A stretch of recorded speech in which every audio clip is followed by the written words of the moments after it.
Welcome back. Data చోరీకి సంబంధించి కేసుకు సంబంధించి ఏపీ సీఎం చంద్రబాబు అమరావతిలో మీడియాతో మాట్లాడుతున్నారు. ఆలోచి చూద్దాం. మనుగడ లేకపోతే సాధారణ వ్యక్తులకి వ్యవస్థలకి మనుగడ ఎక్కడుంది? రాజ్యాంగంలో రాజకీయ పార్టీలకు ఒక గ్యారంటీ ఉంది అందరికంటే కూడా. ఎందుకంటే వాళ్ళు ప్రజల రిప్రజెంటేషన్స్ కానీ ప్రజాస్వామ్యంలో రాజకీయ పార్టీలు పనిచేస్తాయి. అది కూడా వాళ్ళకే రక్షణ లేకపోతే ఇంకెవరికి ఉంటాయని అడుగుతున్నా. 6వ తారీఖు మేమంతా కూడా ఇవన్నీ ఫోటోలన్నీ రిలీజ్ చేశాం. అన్నీ రిలీజ్ చేసి అన్ని ప్రెస్సుల్లో వచ్చాయి. 7వ తారీఖున మళ్ళీ ప్రెస్ కాన్ఫరెన్స్లో స్టీఫెన్ రవీంద్ర ప్రశ్నిస్తే ఒక జర్నలిస్టు ప్రిలిమినరీ ఎంక్వైరీ చేసాం ఆ రోజు అంటాడు. క్యాజువల్ ఎంక్వైరీ మా డేటా అంతా దొంగిలించకపోయి ఇది ప్రిలిమినరీ ఎంక్వైరీగా మీకు కనపడొస్తుందా? మా ఆఫీస్కి రావడానికి మీరు ఎవరని అడుగుతున్నా. మేమేమి నేరం చేశామని అడుగుతున్నాం. ఒక రాజకీయ పార్టీ ఒక అవుట్సోర్సింగ్ ఏజెన్సీ పెట్టి చేస్తే కనీసం మర్యాద లేకుండా గవర్నమెంట్ డేటా చోరీ చేశారనే నెపంతో మీ ఇష్ట ప్రకారం చేసే పరిస్థితికి వచ్చారు. ఇప్పటికి కూడా చెప్పరు. మామూలుగా ఉద్యోగులు 120 మంది పాపం భయపడిపోయారు. వాళ్ళంతా షేక్ అయిపోయారు. వాళ్ళు ఉద్యోగం కోసం కడుపు కోసం పనిచేస్తారు. అలాంటి వాళ్ళని బెదిరించి తప్పుడు కేసులు పెట్టి అక్కడి నుంచి మొత్తం కంపు చేసే పరిస్థితికి వచ్చారు. ఇవన్నీ కూడా చేసిందంతా 2, 3, 4వ తేదీల్లో విజయసాయి హైదరాబాద్ ఉండడం, ఆయనే డైరెక్షన్, అక్కడి నుంచి రిమోట్ కంట్రోల్, యాక్ట్ చేసేది పోలీసులు, డైరెక్షన్ ఫ్రమ్ సీఎం ఆఫీస్, వీళ్ళందరూ కలిసి అడ్డంగా దొరికిపోయే పరిస్థితికి వచ్చారు. ఇది నా లెక్క ప్రకారం ఒక మల్టీ విలన్ క్రిమినల్. ఒకరిద్దరు కాదు, మల్టీ విలన్స్ వీళ్ళు. ప్రజాస్వామ్యాన్ని అపహాస్యం చేస్తూ, దగా చేస్తూ, ప్రజాస్వామ్య వ్యవస్థలను నిర్వీర్యం చేస్తూ, ఒక పక్క జగన్మోహన్ రెడ్డి, ఒక పక్క విజయసాయి రెడ్డి, కేసీఆర్, కేటీఆర్, నరేంద్ర మోడీ, అమిత్ షా అందరూ దీంట్లో ఇష్టానుసారంగా చేసే పరిస్థితికి వచ్చారు. ఇంకొక పక్కన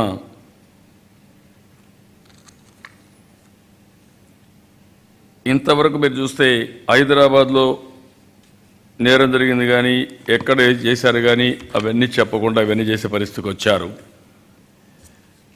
10 సంవత్సరాలు మీరు ఒకసారి చూస్తే ఒక సాఫ్ట్వేర్ కంపెనీ పైకి రావాలంటే చాలా సమయం పడుతుంది. 10 years కష్టపడ్డాడు అతను. అదే మరి 100 మంది 120 మెంబర్స్ ఒక తెలుగుదేశం పార్టీకి అవుట్సోర్సింగ్ చేశాడనే నెపంతో అతను ఎంత క్షోభకు అంత క్యారియర్ నాశనం చేసే పరిస్థితికి వచ్చారు. ఇది ఎంత దుర్మార్గం మనం ఆలోచించాల్సిన అవసరం ఉంది. ఇంకొక పక్కన 2వ తారీఖు అర్ధరాత్రి ఫిర్యాదు వస్తే 4వ తారీఖు పరారైపోయారని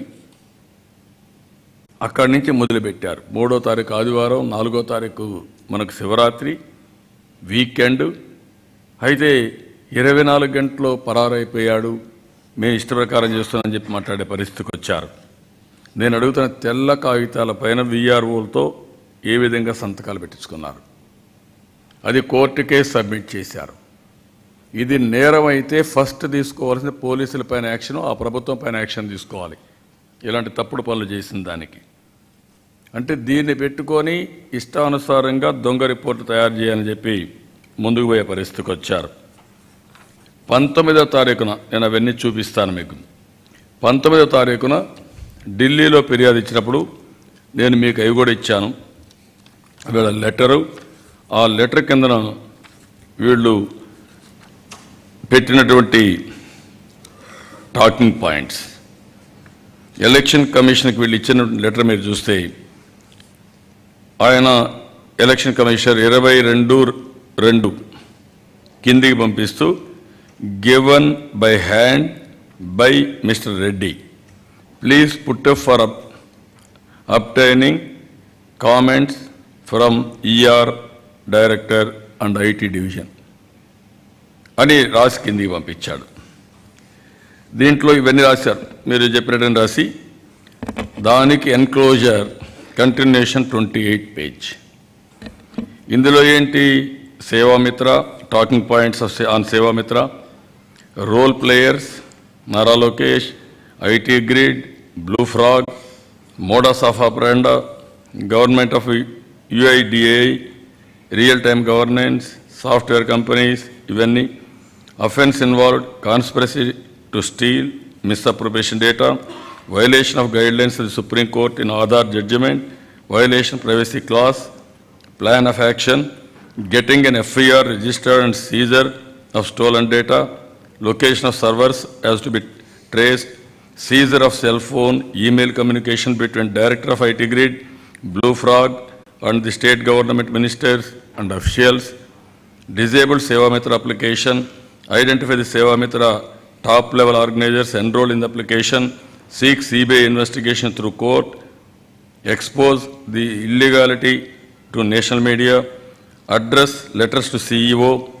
UIDA to lodge a separate case for evaluation of the Aadhaar. ఇవన్నీ రాసి ఫోకస్ చేయాల్సిన పాయింట్ వీళ్ళు రాసింది. అది కూడా ఐటీ గ్రిడ్లో ఏం ఫోకస్ చేయాలనో ఈయన డైరెక్షన్ ఇచ్చాడు.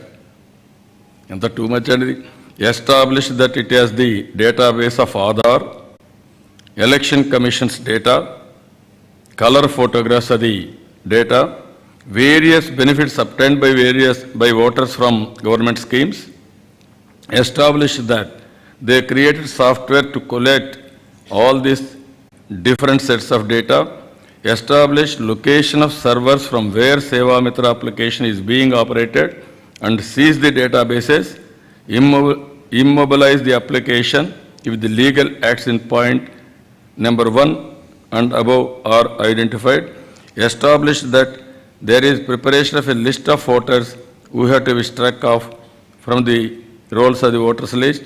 Establish that this list was being communicated from IT grids to someone in TDP office or the government. Establish that there was communication by call details, email, text, chat, VoIP calls, etc. between IT grids, Ashok especially, and TDP party functionaries, Lokesh and others. ఇవేగా చేశారు.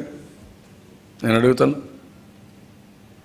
అంటే ఇంక నేనేం చెప్పాలి వాళ్ళకి? ఎంత too much అనేది. అంటే అతను డైరెక్ట్ చేస్తే ఆ డైరెక్షన్ ప్రకారం మీ గవర్నమెంట్ యాక్ట్ చేస్తారా నా మీద? నా డేటా దొంగిలించడానికి ఎవడిచ్చాడండి అధికారం? ఇది కుట్ర కాదా? చెప్పండి నాకు. ఇంత టూ మచ్గా చేసి ఇష్టానుసారంగా మీరు వెళ్ళి మీ ఇష్ట ప్రకారం ఇది ప్రజాస్వామ్యం అనుకున్నారా, డిక్టేటర్షిప్ అనుకున్నారా? ఎక్కడికి తీసుకుపోతుందని అడుగుతున్నా. నిన్న ఇవన్నీ చేసి మళ్ళా బీజేపీ ఆ రోజే మీరు చూశారు. ఇది ఒక పక్క జరిగితే టీఆర్ఎస్ నాయకులు గవర్నర్ దగ్గరికి వెళ్తారు, బీజేపీ నాయకులు వెళ్తారు. దాని వెనకాన్నే మళ్ళీ జగన్మోహన్ రెడ్డి వైసీపీ నాయకులు వెళ్తారు. అంటే కుట్రని ఎంత రక్తి కట్టిస్తున్నారంటే అంత రక్తి కట్టిస్తున్నారు. నిన్న బీజేపీ నాయకులు ఢిల్లీకి వెళ్తారు, సిబిఐ ఎంక్వైరీ వేయాలి అంటే మీరందరూ కూడా ఒకే కోరస్ తీసుకున్నారు. ఏ విధంగా కోరస్ తీసుకున్నారో మీకు అర్థమవుతుంది. ఒక కాన్స్పిరసీ ప్రీ ప్లాన్డ్గా చేసి దాన్ని మెటిక్యులస్గా ఎగ్జిక్యూట్ చేసి మళ్ళీ దాన్ని సిగ్గు కూడా లేకుండా డిఫెండ్ చేసుకుంటూ వేరే నేరం పెట్టి మళ్ళా ఎదురుదాడి చేసే పరిస్థితికి వచ్చారు. ఇంకొక పక్క నిన్న వీళ్ళు పోయేసి డేటా చెప్తారు, సిబిఐ ఎంక్వైరీ చేయాలి ఇవన్నీ. సాధికార మిత్ర ఏదో గవర్నమెంట్లో ఉంటే అది కూడా వాళ్ళు వాలంటరీగా పనిచేస్తే వాళ్ళ వల్ల ఏదో అయిపోతుంది, వాళ్ళందరినీ రద్దు చేయాలని వాళ్ళ మీద కంప్లైంట్ ఇస్తారు. పోలీసుల మీద డీజీ మీద కంప్లైంట్స్ ఇస్తారు. ఇంకొక పక్క మనం ఇచ్చే డబ్బులు ఏవైతే ఉన్నాయో అవన్నీ కూడా తెలంగాణ గవర్నమెంట్ ఇస్తే నువ్వు మాట్లాడవు, మీరిస్తే మీరు మాట్లాడరు.